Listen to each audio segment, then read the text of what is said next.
रामनवमी पूजा की ढेर सारी शुभकामनाएं आप सबों को। आज हम लोग जानेंगे रामनवमी क्यों मनाते हैं। आज ही के दिन भगवान श्री राम जी का जन्म त्रेता युग में सरजू नदी के किनारे अयोध्या में हुआ था। भगवान श्री राम जी के साथ साथ उनके भाई लक्ष्मण, भरत और शत्रुघ्न का भी जन्म हुआ था। भगवान श्री राम जी राजा के घर में जन्म लेने के बाद भी उनका जीवन हमेशा कष्टों से भरा रहा। अपने पिता और माता कैकेयी के वचनों को पूरा करने के लिए और 14 वर्ष का जंगल का कठिन परिश्रम तय किया। उनके भाई लक्ष्मण भी साथ थे, उनकी पत्नी सीता भी साथ थी। भाई भाई का प्रेम दिखाता है कि जंगल में कष्ट बिताने का दिन श्री राम को था, लक्ष्मण को नहीं, पत्नी सीता को नहीं था। लेकिन उनके भाई ने भी चलने का संकल्प लिया और उन्होंने भी 14 वर्ष का कठिन वनवास को झेला। भगवान श्री राम जी के जंगल जाने के बाद उनके पिता की मृत्यु हो जाती है। उनके पिताजी उस दुनिया में नहीं रहते हैं। उन्होंने कैसे कैसे दुख देखे हैं। भगवान श्री राम जी के 14 वर्ष के कठिन तपस्या वनवास से लौटने के बाद जब आते हैं तो उस दिन हम लोग दीपावली मनाते हैं और भगवान श्री राम जी के जन्म के दिन हम लोग रामनवमी मनाते हैं। भगवान श्री राम जी के जो विचार हैं हम सबों को आत्मसात करने की आवश्यकता है। भगवान श्री राम ने कभी अपने पिता के वचनों को कभी नहीं ठुकराया, अपने माता के वचन को हमेशा पालन किया, अपने गुरुओं के वचनों को हमेशा पालन किया। ऐसा कभी नहीं था कि हम राजा हैं तो हम किसी के वचनों को नहीं मानेंगे। उन्होंने हमेशा जो उनके जीवन में एक बार भी थोड़ा सा भी मदद किया तो कभी भूले नहीं। भगवान श्री राम के विचार हम सभी को मानना चाहिए और यही वजह भी है कि आज के दिन हम लोग भगवान श्री राम के विचारों को फैलाते हैं, झांकी के माध्यम से फैलाते हैं।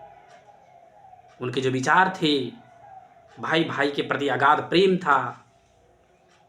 जिस इंसान को कुछ ही दिनों के बाद, कुछ ही घंटों के बाद राजा की कुर्सी पर बैठने का मौका मिले और पता चले कि अब कुर्सी पर बैठने का नहीं, अब जंगल का सफर तय करना है, आप जरा सोचिए उनके मन में कैसा चलता होगा। लेकिन भगवान श्री राम को कुछ भी नहीं भी था। वो जितनी खुशी राजा बनने में थी उतनी खुशी उन्हें जंगल जाने में भी थी कि हमने पिता के वचनों को पूरा किया है।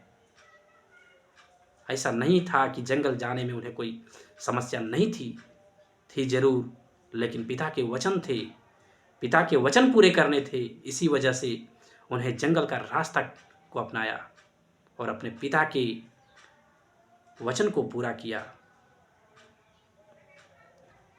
झारखंड में हजारीबाग में रामनवमी का त्यौहार बड़े ही धूमधाम से मनाया जाता है। नवमी, दशमी और एकादशी 3 दिन तक यह त्यौहार चलता है। यह त्यौहार हजारीबाग में 1918 ईस्वी से मनाया जा रहा है। आज के दिन पूरे हजारीबाग बाजार में 100 अखाड़े के लाइसेंस होती है और सभी लोग इकट्ठे होते हैं और इस त्यौहार को धूमधाम से मनाते हैं। हजारीबाग का त्यौहार पूरे देश में तो छोड़िए, विदेशों में भी इसकी चर्चा होती है। वैसे नॉर्मल जगह तो एक दिन मनाया जाता है, लेकिन हजारीबाग में 3 दिन त्यौहार को मनाया जाता है। हजारीबाग में जो श्रद्धालु होते हैं वो बहुत ही अच्छे ढंग से भाईचारा से मनाते हैं और भगवान श्री राम के विचारों को फैलाते हैं, अपने जीवन में आत्मसात करते हैं। और भगवान श्री राम के जो विचार थे, जो उन्होंने कठिन तपस्या की थी, उन्होंने जो भाई भाई के प्रति जो अगाध प्रेम दिखाया था, उन्होंने पिता के वचनों को जो पूरा किया था, उन सारे वचनों को आज के दिन हम लोग फैलाते हैं और हम लोग यह दिखाते हैं, हम लोग यह समाज को देते हैं कि भगवान श्री राम ने अपने जीवन में कैसे कैसे दिन देखे उसके बावजूद भी उनके अंदर कभी अहंकार नहीं रहा। उन्होंने कभी ऐसा नहीं कहा कि अपने पिता के वचन को नहीं मानेंगे।